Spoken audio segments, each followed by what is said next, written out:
Podcast. ഇന്ന് നമ്മോടൊപ്പം ഈ വിന്നേഴ്സ് മീറ്റിലുള്ളത് ഈ കഴിഞ്ഞ JPHN എക്സാമിൽ ട്രിവാൻഡ്രം ഡിസ്ട്രിക്റ്റിൽ ടോപ്പ് റാങ്കിൽ വന്നിട്ടുള്ള 2 കാൻഡിഡേറ്റ്സ് ആണ്. വെൽക്കം. അപ്പോൾ നമുക്ക് അവരുടെ എക്സ്പീരിയൻസ്, അവരുടെ ഒരു പഠന രീതിയും അതുകൂടാതെ നമ്മുടെ എഡ്യൂസ് അക്കാഡമിയുടെ ഒപ്പമുള്ള ഒരു എക്സാമിൻ്റെ ഒരു യാത്ര എങ്ങനെ ഉണ്ടായിരുന്നു എന്നുള്ളത് നമുക്കൊന്ന് ചോദിച്ച് മനസ്സിലാക്കാം. ഓക്കെ, അപ്പോൾ എങ്ങനെയുണ്ട് ഇപ്പം എനിക്ക് തോന്നുന്നു നമ്മുടെ റാങ്ക് ലിസ്റ്റിൽ അത്യാവശ്യം നല്ലൊരു റാങ്ക് കിട്ടിയിട്ടുണ്ട് 2 പേർക്കും. അപ്പോൾ എങ്ങനെ തോന്നി? ഇപ്പോൾ ഏകദേശം ഒരു സന്തോഷം തോന്നുന്നുണ്ടോ ശരിക്കും? ആദ്യമായിട്ടാണ് റാങ്ക് ലിസ്റ്റിനകത്ത് വരുന്നത്. നമ്മൾ പൊതുവെ പഠിക്കാൻ മടിച്ചിരുന്നാലും സാറിൻ്റെ ഒരു എഫോർട്ട്, രാവിലെ 5 മണിക്കുള്ള ക്ലാസ്, അത് വളരെയധികം യൂസ്ഫുൾ ആയിരുന്നു. അലാറമൊക്കെ വെച്ച് ക്ലാസ് തുടങ്ങുമ്പോൾ തന്നെ എഴുന്നേറ്റിരുന്ന് പഠിക്കാനുള്ള ഒരു മോട്ടിവേഷൻ കിട്ടിയിട്ടുണ്ട്. ഓക്കെ, അപ്പം എക്സാം എഴുതാനായിട്ട്, അതായത് എക്സാം അറ്റൻഡ് ചെയ്യാനായിട്ട് നമ്മുടെ ക്ലാസ്സുകളൊക്കെ എത്രത്തോളം പ്രയോജനപ്പെട്ടിട്ടുണ്ട്? JPHന് ഞാൻ ഇവിടെ കോഴ്സ് എടുത്തിട്ടില്ല സാർ, പക്ഷെ യൂട്യൂബിൽ ഒരു ദിവസം ക്ലാസ് കേട്ടു. അപ്പോൾ എനിക്ക് ഭയങ്കര ഇഷ്ടപ്പെട്ടു. കാരണം നമ്മൾ എങ്ങനെ എക്സാം എഴുതണം, ഏത് രീതിയിൽ അറ്റൻഡ് ചെയ്യണം എന്ന each and every point sir പറയും. അപ്പോൾ അത് കേട്ട് ഭയങ്കര മോട്ടിവേഷനായി. അപ്പോൾ ഞാൻ കൂടെ ഉള്ളവർക്കെല്ലാം അയച്ചു കൊടുത്തു ഇത് കണ്ടു നോക്കുന്നുള്ളത്. അത് കഴിഞ്ഞ് സാർ ഒരു 25 മാർക്സിൻ്റെ ഓരോ പോയിന്റ് വീതം വീഡിയോസ് ഇടുമായിരുന്നു. അപ്പോൾ അത് കുറേ കേട്ടായിരുന്നു. അപ്പോൾ അത് കേട്ടപ്പോൾ ഒരു കോൺഫിഡൻസ് വന്നു എഴുതാൻ പറ്റും എന്നുള്ളത്. അങ്ങനെ അത് കഴിഞ്ഞ് JPHN എക്സാം അത്യാവശ്യം നന്നായിട്ട് എഴുതാൻ പറ്റി. അത് കഴിഞ്ഞാണ് DMEയുടെ ഇത് വരുന്നത്. അപ്പോൾ ഞാനിങ്ങനെ ആലോചിച്ചു, ലോങ് ടേമിന് എനിക്ക് കയറാൻ പറ്റിയില്ല, ക്രാഷ് കോഴ്സിനെങ്കിലും കയറണം എന്ന് വിചാരിച്ചു. അങ്ങനെ ഞങ്ങൾ രണ്ടുപേരും കൂടി ഇങ്ങനെ ഡിസിഷനൊക്കെ തമ്മിലുള്ള ഡിസ്കഷനൊക്കെ എടുത്തു, നമുക്ക് കയറിയാലോ എന്നാണ്. അങ്ങനെ ഞാൻ ക്രാഷ് കോഴ്സിന് ചേർന്നു, പുള്ളിക്കാരി റിവിഷൻ ബാച്ചിനും കയറി. അങ്ങനെ കയറി സത്യം പറഞ്ഞാൽ ഒരുപാടടുത്ത് നമ്മൾ പഠിച്ചിട്ടുണ്ടെങ്കിലും അതിനെക്കാട്ടിലും ഒത്തിരി ഇഷ്ടപ്പെട്ട ഇവിടുത്തെ ക്ലാസ്സാണ്. അതിൻ്റെ കാരണം ആരതി മാഡവും സാറിൻ്റെ ഒരു എഫേർട്ടാണ്. കാരണം തൊണ്ട വയ്യ, ഇൻഫെക്ഷനായി, പനിയായി, എന്നിട്ട് പോലും ആ ഫ്ലാസ്ക് ചെയ്ത് ചൂടുവെള്ളം ഒഴിച്ച് കുടിച്ചാണ് നമ്മളെ പഠിപ്പിച്ചത്. അപ്പം നമുക്കൊരു മോട്ടിവേഷൻ, അയ്യോ നമുക്ക് വേണ്ടി ഇത്രയും കഷ്ടപ്പെടുകയല്ലേ, അപ്പം നമ്മൾ പഠിക്കണമല്ലോ. അങ്ങനെയാണ്. പിന്നെ ഒരു കാര്യം, ഞാൻ ആ സമയം പ്രഗ്നന്റ് ആയിരുന്നു, 9 മന്ത് അടുപ്പിച്ചായി. അപ്പം എനിക്ക് ഒത്തിരി ബുദ്ധിമുട്ടുണ്ട്. എന്നിട്ട് ഞാൻ വിചാരിക്കും സാറ് പോലും വയ്യാണ്ടിരുന്ന് വെള്ളം കുടിച്ചാതെ ചെയ്യുന്നെങ്കിൽ നമുക്കും പഠിക്കാം. അപ്പം ആ രീതിക്കാണ് പഠിച്ചത്. എന്തായാലും സർട്ടിഫിക്കറ്റ് അപ്ലോഡ് ചെയ്യാൻ വന്നു. മാർക്ക് നോക്കിയിട്ടില്ല, എത്ര ഉണ്ടാവും അറിഞ്ഞുകൂടാ. എന്നാലും ഹോപ്പ് ഫോർ ദ ബെസ്റ്റ്. അതെ, ഓക്കെ. അപ്പം പഠന രീതിയൊക്കെ എങ്ങനെയായിരുന്നു? അതായത് നമ്മൾ ക്ലാസ്സുകളൊക്കെ റെഗുലർ ആയിട്ട് വരുന്നുണ്ടായിരുന്നു, അപ്പൊ അതുപോലെ ആ ഒരു റുട്ടീനോട് പോകാൻ പറ്റുന്നുണ്ടായിരുന്നു? അതായത് ക്ലാസ്സുകൾ വരുന്ന ദിവസം തന്നെ പഠിക്കാനൊക്കെ പറ്റുന്നുണ്ടായിരുന്നോ? ഉണ്ടായിരുന്നു. ക്ലാസ് ഷെഡ്യൂൾ ഇടുമായിരുന്നല്ലോ. അപ്പം ചിലത് നമുക്കിപ്പം കുറച്ച് സബ്ജക്റ്റ് നമുക്ക് ഓൾറെഡി കുറച്ചൊക്കെ അറിയായിരിക്കും, അപ്പൊ അതിന് ഞങ്ങൾ കയറത്തില്ല. അറിയാത്ത സബ്ജക്റ്റ് വരുമ്പോൾ നമ്മൾ കയറുമായിരുന്നു. എന്നിട്ട് നമ്മൾ തമ്മിൽ ഡിസ്കസ് ചെയ്യും. ചിലപ്പോൾ എനിക്ക് കിട്ടിയ പോയിന്റ് ചേച്ചിക്ക് കിട്ടത്തില്ല, പുള്ളിക്കാർ കിട്ടിയ പോയിന്റ് അങ്ങനെ. അപ്പൊ സാറ് പറയുന്ന പോയിന്റിന്റെ കൂടെ അഡീഷണൽ ഞങ്ങൾക്ക് അങ്ങനെയും കുറെ പോയിന്റ്സ് കിട്ടി. അപ്പൊ എനിക്ക് ക്ലാസ് കണ്ടിന്യൂസ് ഇരിക്കാൻ പറ്റില്ലായിരുന്നു, ബുദ്ധിമുട്ടൊക്കെ കാരണം. അതുപോലെ ചേച്ചിക്ക് എന്തെങ്കിലും വരുമ്പോൾ അങ്ങനെ.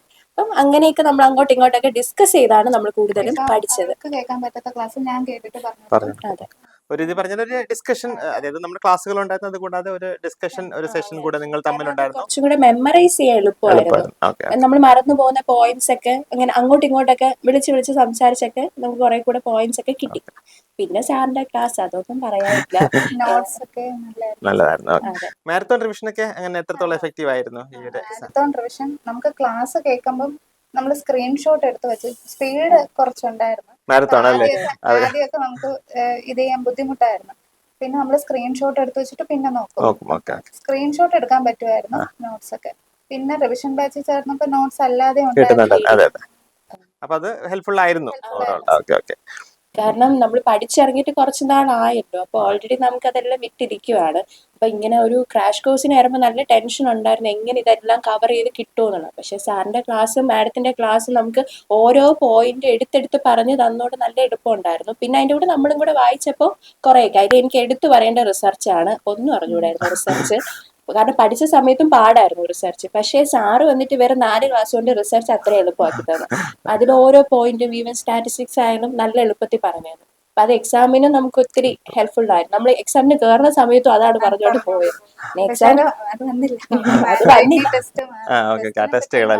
ചിലപ്പോഴൊക്കെ എക്സാമിന് ചോദിക്കാറുണ്ടായിരുന്നു, അതിന് മുന്നിലുള്ള എക്സാമിനൊക്കെ ചോദിച്ചിരുന്നു. നമ്മൾ പഠിച്ചുകൊണ്ടായിരിക്കും സാർ എപ്പോഴും അങ്ങനെയാണ്. പിന്നെ ഒരു കാര്യം, നമുക്ക് ഈ ക്വസ്റ്റ്യൻ പേപ്പർ കിട്ടുമ്പോൾ സാറിന്റെ ആ ഒരു വോയിസ് ആണ് പലരും പറഞ്ഞു കേട്ടു, സെയിം ആണ് അത്. സാറിന്റെ ഒരു സംസാരവും രീതിയാണ് നമുക്ക് പെട്ടെന്ന് ഓർമ്മ വരുന്നത്. എന്തെങ്കിലും ഒരു വേർഡ് കണ്ടാൽ നമ്മൾ പെട്ടെന്ന് ആലോചിക്കും, അയ്യോ ഇത് പറഞ്ഞു തന്നിട്ടുണ്ടല്ലോ എന്ന്. അതുപോലെ ഈ നെഗറ്റീവ് മാർക്ക് അവോയ്ഡ് ചെയ്യുക, അതൊക്കെ ഒത്തിരി എലിമിനേഷൻ മെത്തേഡ്, അതൊക്കെ ഒത്തിരി ഹെൽപ്ഫുൾ ആയിരുന്നു നമുക്ക്. അപ്പൊ എത്രത്തോളം കോൺഫിഡന്റോടെയാണ് നമ്മുടെ ഒരു ക്ലാസ്സിന് ശേഷം നിങ്ങൾക്ക് എക്സാം അപ്രോച്ച് ചെയ്യാനായിട്ട് കഴിഞ്ഞത്? എത്രത്തോളം കോൺഫിഡന്റോടെ എഴുതാൻ പറ്റി? എഡിസി പഠിച്ച എല്ലാരും കഴിഞ്ഞ ദിവസം JPHന്റെ ലിസ്റ്റ് വന്നു എന്നുള്ളതായിരുന്നു കോൺഫിഡൻസ്. അപ്പൊ ഞങ്ങൾ വിചാരിച്ചു DMൽ ഞങ്ങൾ വരും എന്നുള്ള കോൺഫിഡൻസോടെയാണ് എക്സാം അറ്റൻഡ് ചെയ്തത്. കാരണം എക്സാം നല്ല ടഫായിരുന്നു അത്യാവശ്യം. അപ്പൊ അത് കഴിഞ്ഞപ്പോ ഇച്ചിരി ഒന്ന് കോൺഫിഡൻസ് ലെവൽ താന്നു ഞങ്ങൾക്ക്. സത്യം പറഞ്ഞു ഞങ്ങൾ കരയൊക്കെ ചെയ്ത് പറ്റിയില്ല. കാരണം നമ്മൾ അറ്റൻഡ് ചെയ്തത് കുറവായിരുന്നു. സാറിന്റെ ആ ഒരു ഇതൊക്കെ പറഞ്ഞല്ലോ, എലിമിനേഷൻ മെത്തേഡ് യൂസ് ചെയ്യണം, അറിയാത്തത് എഴുതണ്ട, അങ്ങനെയൊക്കെ. അപ്പൊ നമ്മളൊരു അറൌണ്ട് നമ്മൾ കുറച്ച് എഴുതിയിട്ടുള്ളൂ. അപ്പൊ അതുകൊണ്ട് നല്ല ടെൻഷൻ ഉണ്ടായിരുന്നു. പക്ഷെ ഇപ്പൊ മെസ്സേജ് വന്നപ്പോ ഒരു സമാധാനമുണ്ട്, കോൺഫിഡൻസ് വീണ്ടും തിരിച്ചു കിട്ടി. ഇനി എക്സാമിന് വേണ്ടി പ്രിപ്പയർ ചെയ്യുന്ന കുറെ കുട്ടികളുണ്ടാവും നമ്മുടെ. അവർക്ക് വേണ്ടി എന്ത് ഒരു അഡ്വൈസ് കൊടുക്കാനാണ് താല്പര്യപ്പെടുന്നത്? നമ്മൾ ഡെഫിനറ്റാ പറയാം, ജ്യൂസിൽ ചേരണം. അത് വെറുതെ ഒരു പ്രൊമോഷന് പറയണല്ല, കാരണം നമ്മുടെ ഒരു എക്സ്പീരിയൻസ് വെച്ചിട്ടാണ് നമ്മൾ പറയുന്നത്. സാറിന്റെ ആ ഒരു effort, each and every point നമ്മൾ പറഞ്ഞ് മനസ്സിലാക്കി തരണതൊക്കെ ഭയങ്കര ഒരു ഇതാണ്. അത് സാറ് മാത്രമല്ല, ആരതി മാഡവും എല്ലാവരും. അപ്പോഴേ അങ്ങനെ എന്തെങ്കിലും ചേരണമെന്നുണ്ടെങ്കിൽ എവിടെയെങ്കിലും ഒരു കോച്ചിങ് എടുക്കണമെന്നുണ്ടെങ്കിൽ എജൂസി എടുക്കാം. അത് ഓരോരുത്തരുടെ ഇഷ്ടം.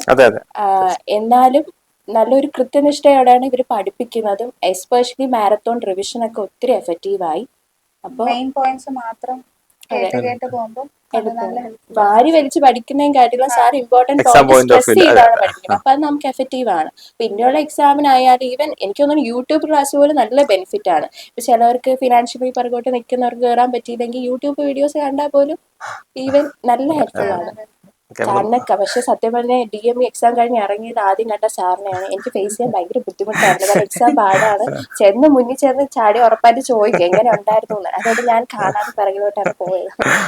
പിന്നെ എന്തായാലും സാറിനെ കാണണമെന്നുണ്ടായിരുന്നു. ഞങ്ങൾ പറഞ്ഞോണ്ടിരിക്കുക, ഞങ്ങൾ ലിസ്റ്റ് വന്ന് ജോലി കിട്ടുവാണെങ്കിൽ ഉറപ്പായിട്ട് വരണമെന്ന് വിചാരിച്ചിരുന്നതാണ്. തീർച്ചയായിട്ടും ജോലി കിട്ടുമ്പോഴും നമ്മളടുത്ത് വരണം കേട്ടോ. ഓക്കെ, അപ്പം നിങ്ങളുടെ തിരക്കേറിയ ഒരു ഷെഡ്യൂളിനിടയിൽ നമ്മളിപ്പോൾ ടൈം സ്പെൻഡ് ചെയ്തതിന് ഒരുപാട് നന്ദി. നമുക്ക് നമ്മുടെ സെഷൻ വൈൻഡപ്പ് ചെയ്യാനുള്ള ടൈമായി. Thank you. Thank you sir.